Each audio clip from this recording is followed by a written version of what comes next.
And everybody can regurgitate the same old technical analysis, and this is a candle, and this is a triangle, and blah, blah. A monkey can do it. But a real teacher will show you how to use those tools correctly, when to use them, when not to use them, because if everything was as simple as, oh, the price crossed the trend line, let's buy, or let's sell, whatever, then algorithms would be just doing just that, and we wouldn't even need to do anything. Everybody would be a billionaire, and everybody would fly on their private jet all over the world. That's it. Hey everyone, Stan here from ApexBull.com. I want to share top 5 rookie mistakes novice traders make after being in this business for 20 years. I definitely know a thing or two, and I've done them all.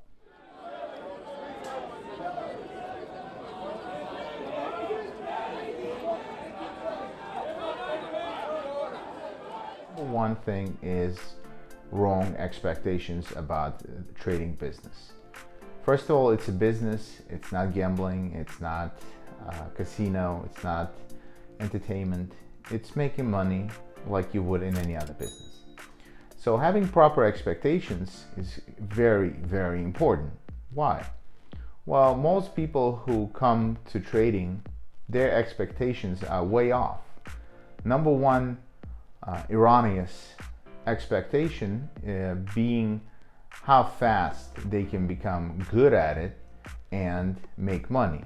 How many professions do you know that make hundreds of thousands of dollars or millions of dollars that you can do tomorrow and be successful at them? Pretty much none of them, right?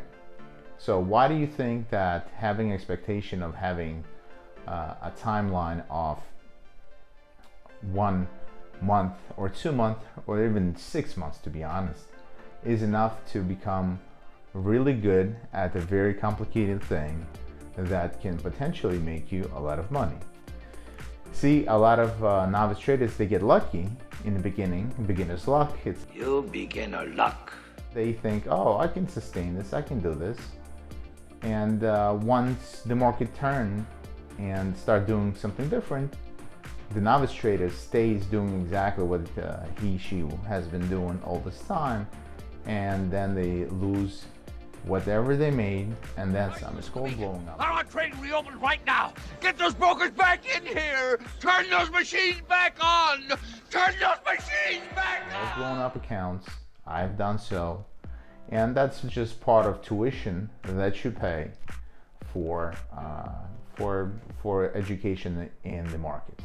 Allocating proper time is one of those expectations that you should set correctly from the get-go. And a lot of people who sell courses and haven't traded themselves successfully, they all tell these wild stories how in a month they've turned $100 in 3 quadrillion and then some, you know, and all that bullshit.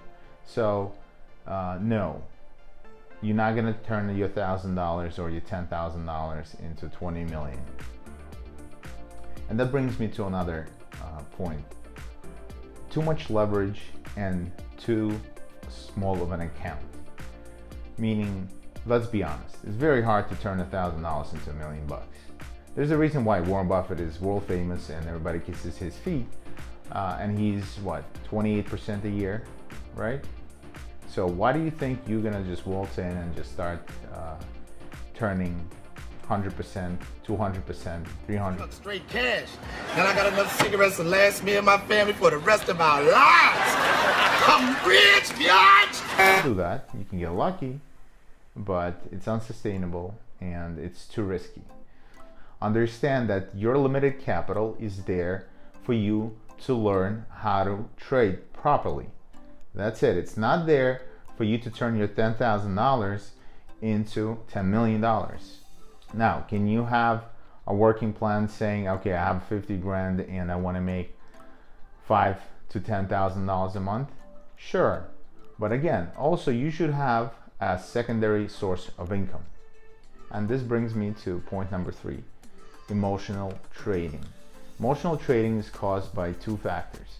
It's first of all, inexperience, and second of all, is it's tied into point number 2, is having too little of capital, leveraging up that capital too much, and going for big home runs every single time in order for you to make this any worthwhile endeavor in the trading world. So how do you mitigate that? Well, what you need to do is establish a track record with your X amount of money. So $1,000, $10,000, $20,000. And you have to show for the next 6 months to a year, preferably a year, a consistent growth. Once you have that growth, I know it sounds crazy, but you will find money because there are plenty of people who will invest into somebody who has a track record, but not only a track record, but a sustainable track record. Now, there are plenty of firms who can give you funds to trade. They've become extremely popular in the last decade or so, those prop firms. A lot of them are scam artists, some of them are decent, and you just need to know which ones are which. But money is there. Point number 4 is trading too much. It also ties in with the emotional trading and the whole chaos of learning.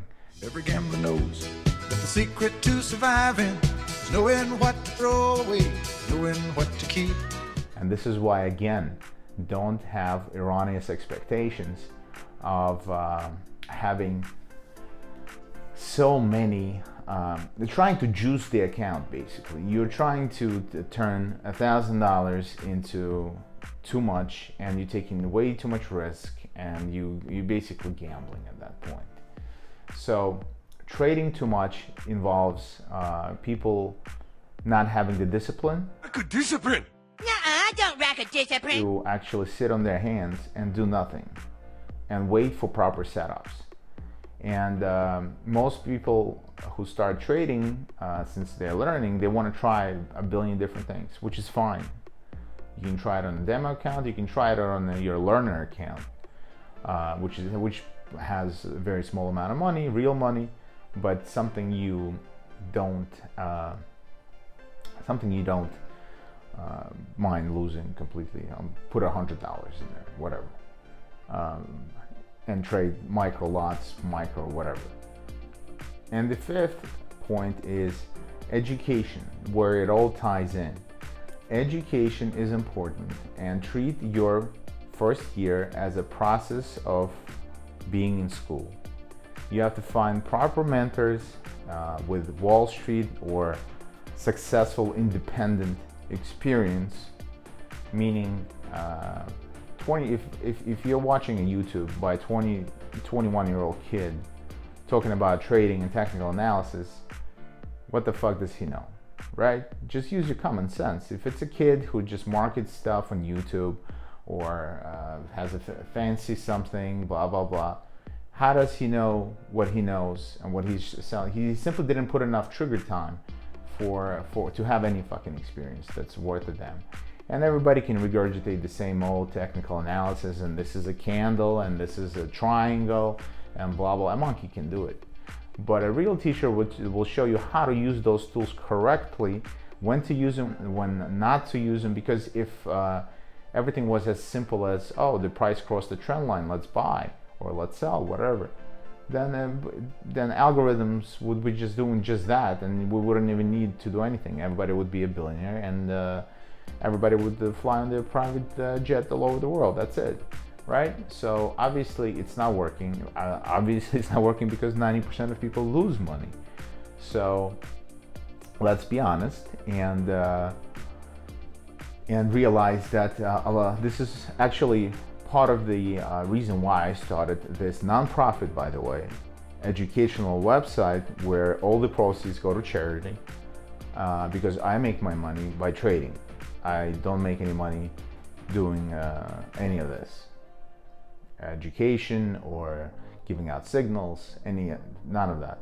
Even though a lot of our clients make a lot of money, education is extremely, extremely important.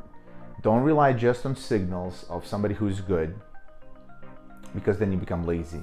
You can use their signals as an education process to see, oh, this is a good trade, this is not a good trade, and maybe ask questions, why did you enter that trade, etc., etc. That way you learn, and then you can be on your own instead of just simply relying on somebody else. But a good teacher is important, and you should, like I said before, treat your first year as you being in school, and do not have expectation of turning that $1,000 into 20 billion.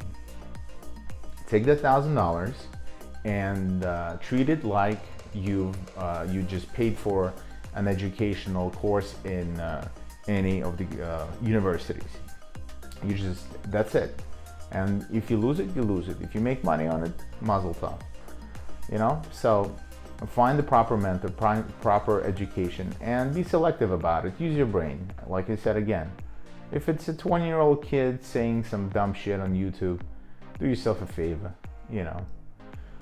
Would you trust a 18-year-old surgeon? Probably not. So why would you trust a 20-year-old trader who hasn't done anything? He's just on some dinky laptop in his basement, right? Chances are of him being a successful trader is slim to none. In any case, I hope this was helpful, and thank you for staying all the way through. I will make more of these videos. If you guys like, subscribe, and leave comments about it, I will take requests or questions. So do that, and I'll see you in the next video.